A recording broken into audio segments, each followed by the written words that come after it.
Bon, à propos du crack qui a eu lieu sur les marchés financiers, j'ai failli craquer comme tout le monde. Je me suis vraiment posé des questions assez lourdement. Aujourd'hui, j'ai toujours mes positions, je les ai gardées. Je pense que la situation commence à s'éclaircir, on voit un peu mieux ce qui va se passer pour le futur, on en sait un peu plus. Donc grosso modo, les marchés obligataires sont en train de remonter violemment, tout simplement parce que notre ami Trump a très faim, a très besoin de beaucoup de pognon et à 3%, personne ne veut lui filer. À partir du moment où la Fed n'arrachète pas, ne monétise plus comme elle faisait, comme fait encore la BCE. Donc tout simplement ils n'ont pas réussi à compléter leur offre d'emprunt bancaire, leur offre de bons du trésor américain sur les marchés. Ils n'ont pas réussi à finaliser toute la vente. Donc grosso modo tout le monde sait que maintenant il faut que les prix remontent un peu plus. Donc là on est à 3% sur le 10 ans, on est à 2,20 sur le 2 ans, donc a priori il va remonter à 3,50, peut-être 4. Et donc tout ça a mis bout à bout, les marchés financiers ont un peu paniqué, voilà. Donc est-ce que c'est un crack pour autant? Trump a fait un plan. L'économie américaine va plutôt bien se dérouler, il risque d'avoir un peu d'inflation aussi parce que les salaires sont en train de monter, le chômage étant au plus bas. Donc a priori moi je continue de penser qu'en 2018 on a une belle année devant nous, au moins sur l'économie américaine. Ensuite, les nouvelles, c'est que le marché immobilier canadien, celui dont je parlais il y a 6 mois qu'il fallait surveiller parce que c'est un des triggers possibles d'une crise, pour l'instant il était resté tout en haut. Donc là il a fait une baisse de 4% en valeur réelle, pas inflatée mais en déflatée. C'est la plus forte baisse des prix immobiliers à l'échelle mondiale. Donc la bulle est vraiment assez forte au Canada, encore une fois, c'est vraiment à surveiller de près maintenant. Faudrait pas que ça glisse au Canada trop rapidement parce qu'on est en marché parabolique et les marchés paraboliques, il faut sortir tout de suite dès que ça casse sur les plus hauts parce que ça peut pas. On l'a vu avec le Bincock, on l'a vu avec le SP500, quand ça se retourne, il n'y a pas de limite, quoi. Ça part tout de suite, il n'y a pas de il n'y a pas de ticket pour sortir, on ne nous pose pas la question. Donc à surveiller l'immobilier canadien. Est-ce que les actions américaines peuvent continuer à monter quand les taux sont en train de monter comme ça à fond? C'est déjà arrivé dans l'histoire, pas durablement, mais on peut tout à fait dérouler une bonne année avec une hausse modérée sur les actions, des bons bénéfices, un peu d'inflation, voilà. Et ça c'est possible pendant que les 10 ans sont en train de remonter. Et les taux réels, la bonne nouvelle c'est que les taux réels sont en train de repasser positifs sur le 2 ans, ils le sont sur le 10 ans. Donc, grosso modo les États-Unis sont en train de rétablir la courbe des taux et le marché obligataire à l'endroit, quoi. On arrête le délire qui avait lieu depuis 2008, depuis 10 ans. Alors ensuite en Europe on a pris une autre info, moi qui m'a vraiment, ça m'a un peu retourné. En Europe on est obligé de déclarer ses positions short, donc à la baisse, quand elles sont trop importantes.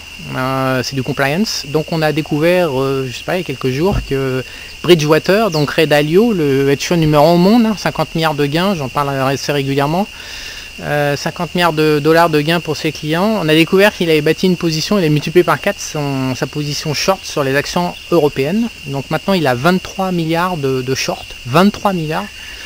Donc il a shooté Deutsche Bank et Allianz, assureurs allemands. Il a shooté Total. Je sais pas pourquoi Total, je connais pas bien les actions françaises. Il a bien sûr shooté les banques italiennes et puis quelques valeurs espagnoles. Et donc dans ses propos, j'ai lu à peu près tout ce qui a été publié sur lui là récemment dans ce qu'il dit. C'est toujours la même histoire, on le sait tous, la future crise ne sera pas de l'immobilier ou de l'hyper-endettement des entreprises. Les ménages ne sont pas du tout endettés, ils sont complètement désendettés aux États-Unis, même avec la hausse des taux. On va vraiment avoir une crise obligataire sur les États, on le sait tous. Donc pour info, Trump il est en train de flinguer le monde en fait avec ses conneries, mine de rien. Puisque la charge d'intérêt du gouvernement fédéral américain c'était 450 milliards, avec des taux à 10 ans à 2%. Donc là si on monte à 4%, on se retrouve avec 900 milliards de charges d'intérêt. Le budget je sais plus, mais c'est 3000 milliards, un truc comme ça le budget américain. Donc là on va se retrouver à 25% des revenus fiscaux de l'État fédéral américain, voilà, pris par la dette. C'est c'est un peu spécial quand même. Moi, Trump, là, j'en suis un peu revenu en calculant ces chiffres. Il met quand même en danger voilà, et l'équilibre du monde et l'équilibre des États-Unis. Mais enfin bon, tout le monde applaudit. Ce n'est pas sans rappeler, pas loin de chez moi, là, au sud du Costa Rica, il y a un bled qui s'appelle, je vais pas donner le nom, tiens. Et donc le politicien, ça fait 15 ans qu'il se fait élire. 2 jours avant l'élection, il passe dans toutes les baraques de tout le village. Il y en a, je sais pas, il y a peut-être 1000 personnes. Il arrive avec des sacs de riz, du pain, du bordel, enfin de la bouffe qui distribue, puis il dit vote pour moi et tu auras comme ça toute l'année quoi. Quand je serai au pouvoir à nouveau, je te donnerai autant tout le temps. Évidemment, on ne le fait jamais, et les mecs, ça fait 15 ans qu'ils continuent de voter pour lui alors qu'il fait ça une fois la veille de l'élection. C'est un peu le même principe, sauf que les politiciens en Europe, aux États-Unis, le jeu est à carrément une autre échelle. Donc l'histoire de Trump, c'est un peu chaud pour le dollar, évidemment. Bah, je pense que finalement à court terme, l'euro va monter, hein, parce que je vois pas autrement. Je ne vois pas comment le dollar peut soutenir un niveau de déficit comme ça. Et donc en Europe, a priori, le dollar va descendre et l'euro va monter jusqu'à ce que.